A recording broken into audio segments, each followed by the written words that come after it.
있네.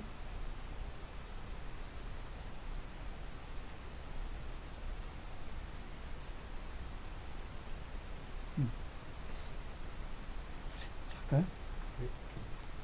예, 방금 우리가 헬륨가스를 들이키니까 이 저음인 사람이 갑자기 어린아이 목소리로 고음이 되어 버렸다는 것을 알 수가 있어요.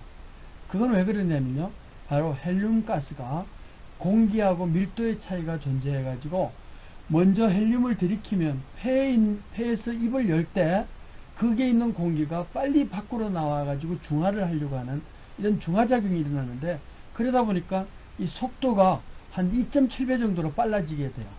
이렇게 공기가 배출되는 속도가 그만큼 빨라지면 소리가 변조음을 받게 되는데, 이런 현상 때문에 고음으로 들리게 되는 거예요.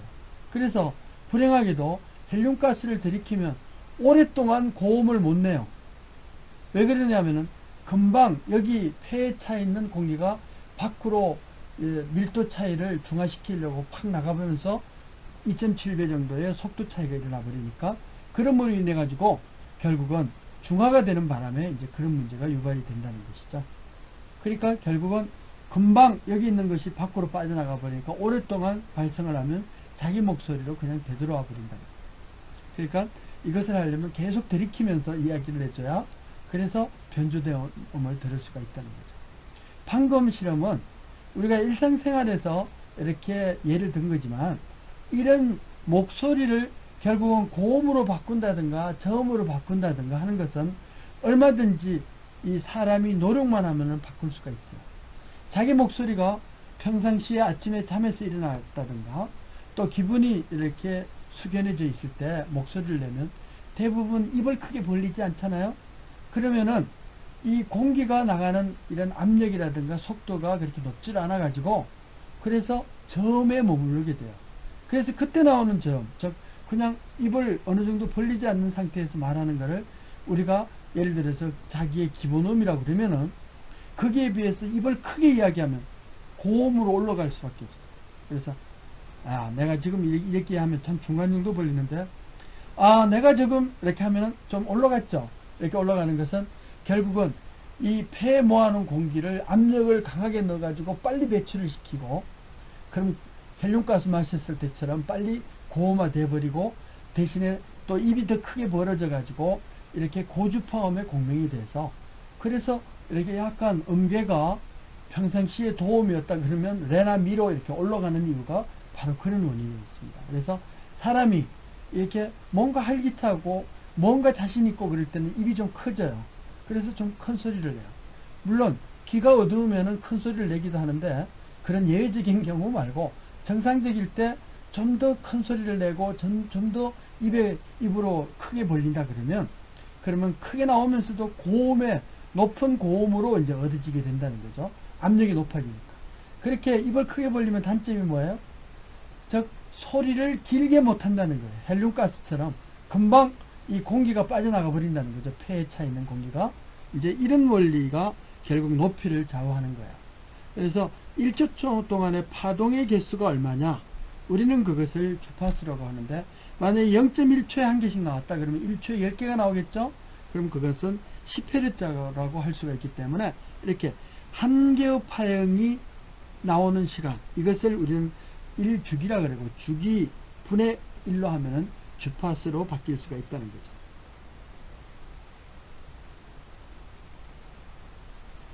자, 그러면 우리가 이제 소리의 3요소 중에 얼마나 크게 하느냐, 입을 크게 불면 크게 나온다 그랬잖아요.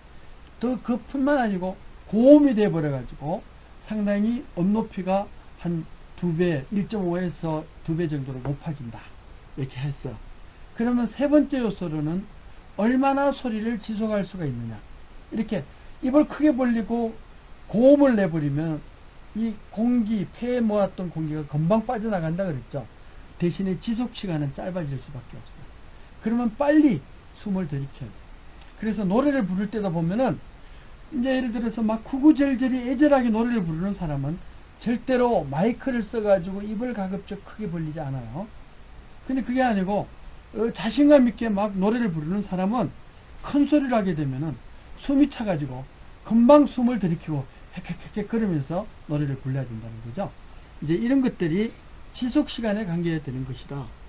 그래서 여기에서 이제 한 예로 우리가 이렇게 매년 연말만 되면은 이 구세군의 종소리가 있는데 그 종소리를 들어보면은 뭔지 모르게 사람을 끌어들이는 이런 지속시간이 유지가 되는데요.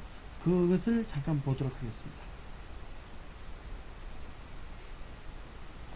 여기 맞지는 않다, 이게. 핸드벨 소리밖에 없어서. 구석은 맞습니다. 이름만 그렇게. 아니, 근데 여기 맞지 않다고, 지속시간에 나타내는. 나중에 다른 걸로 바꾸자. 할까요? 네? 얼마나 됐어요? 33분. 50분 하라 그랬나요? 네. 방금 우리가 이제 소리의 3요소에 대한 얘기를 했어요. 소리가 3요소를 유지하려면 일단 소리가 만들어져야 될 거 아니에요?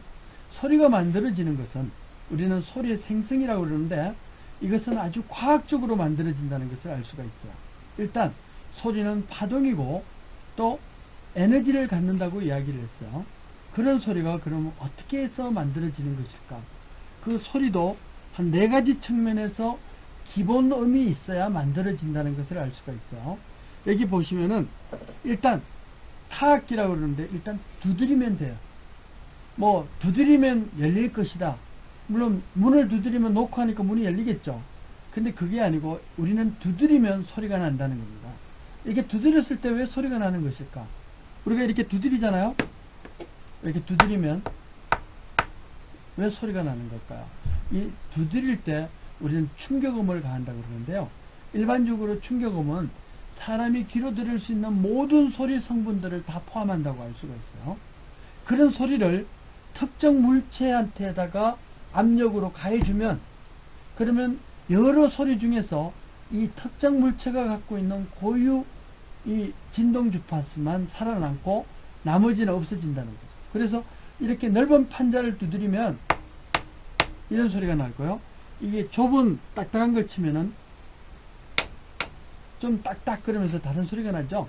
이거는 뭐냐면 두드릴 때 충격음은 모든 음 높이를 다 갖고 있는데 그 중에서 결국은 물체의 고유 진동수만 울려서 살아남는 것이기 때문에 그래서 우리가 듣는 거예요. 그러니까 악기의 형태가 다르고 줄의 길이가 다르고 다 다른데 만약 그 어떤 악기를 두드렸다 그러면 그 두드리는 어떤 규모라든가 이런 거에 따라서 고유한 진동수만 살아있고 나머지는 결국은 사라지기 때문에 그래서 어떤 북을 두드리면 북소리가 나오고 장구를 두드리면 장구 소리가 나오고 철판을 두드리면 철판 소리가 나오는 것이 바로 철판이나 장구나 북이나 이게 고유의 어떤 진동수를 갖고 있기 때문에 그렇습니다. 그래서 두드려라 그러면 소리가 들린다는 거죠. 왜? 두드릴 때 우리는 충격음을 가해주는데 그 충격음은 순간적으로 팍 올라가는 것이지만은 이것은 음폭으로 봤을 때 고조로 봤을 때 사람이 들을 수 있는 모든 소리 성분들을 다 포함하고 있다. 이렇게 이야기할 수가 있습니다. 그게 이제 타악기 원리고요. 두 번째로 이렇게 튕기면 돼요. 튕기면.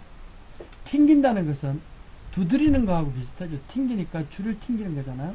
이렇게 튕기면은 이게 우리가 임펄스 사운드라고 그러는데 충격음을 가해주는 거예요. 퉁 하고 튕겨주면 그 줄의 길이에 따라 가지고 예를 들어서 특정 음이 살아남는데 이런 하프라든가 거문고 뭐 이런 것들이 전부 길이에 의해서 고유한 진동수를 나타낼 수가 있어요. 그러다 보니까 어떻게 해요? 이 받쳐놓는 이런 홀더 위치에 따라 가지고 길어지면 줄이 길어지면 저음이 나오고 짧아지면 고음이 나오는 이런 구조로 결국은 튕기는 거예요. 기타 같은 경우도 이렇게 쫑쫑쫑쫑 하면서 우리가 키를 가지고 튕기게 되는 거고 하프도 손으로 퉁퉁퉁 이렇게 튕기게 돼 있어요. 그러니까 이게 튕긴다는 것은 결국은 두드리는 거하고 비슷하시 충격음을 가해준다. 충격음은 우리가 들을 수 있는 모든 소리 성분을 다 갖고 있다. 이렇게 볼 수가 있는 거예요.